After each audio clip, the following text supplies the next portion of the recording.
Hey Bible lovers, I'm Tim Nichols and I'm here to bring you your Nicholsworth, and today we are featuring the Beautiful Wisdom New Life Version of the Bible. Now real quick about the New Life Version Bible, it is basically designed for people with English as a second language. The people that did this were missionaries to Alaska with the Eskimos, and they wanted to create a Bible that had 1,200 English words only. So sometimes there are several different words in English that kind of mean the same thing, and they kind of narrowed that down and thought, okay, how can we use the fewest amount of words but yet get the most amount of accuracy? So let's take a look. All right, at first it's got a cloth overboard cover. It's really pretty. Butterflies and leaves and different things, and it's kind of like a two-tone here. It has a really nice spine butterfly, Barbara Publishing, and on the back it has a little bit of an explanation about what the Beautiful Wisdom New Life Version Bible is and about the translation. So once you get to the inside, you will see I think that's really pretty. I like it. Then a little presentation page on Bible paper, which is interesting. And then it gives you like a little introduction to the translation. Now I will give you my hesitancy with this translation. My hesitancy with this translation is it's not done by committee. It is done by this Gleason and Catherine Ledyard. So that means that it could be really prone to a lot of bias. Now I'm actually going to read out of Genesis chapter 3. I've not read this whole translation. I've read some highlights and some high points, so I can't say a whole lot on it.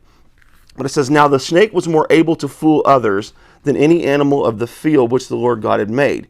He said to the woman, 'Did God say you should not eat from the tree of any garden?' Then the woman said, 'We may eat the fruit of the trees of the garden, but from the tree which is in the center of the garden, God has said, do not eat from it, nor touch it, or you will die.'" And you notice how it says that the serpent was able to fool. Another thing that's really strange about this is the weights and measures.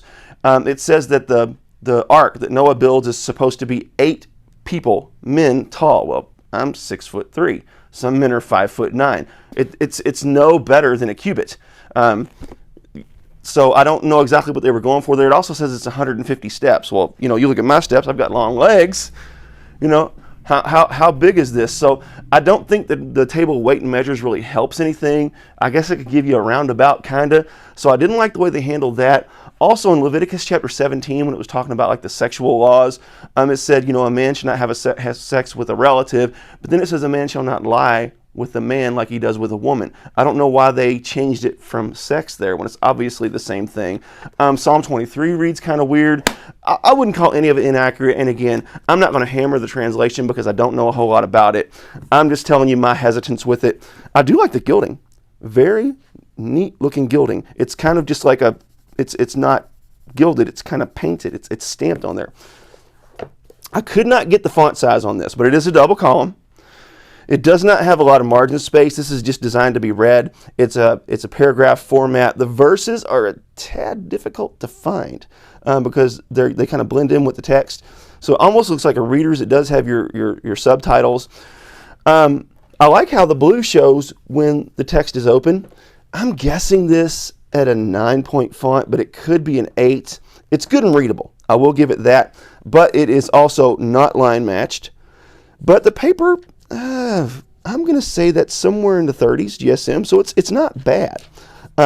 It's very readable, excellent. Another thing is the red letter. It's really all over the map. Like that red letter looks pretty good, but then you get to some other places and it looks super pinky. So it's kind of just like all over the place with the red letter.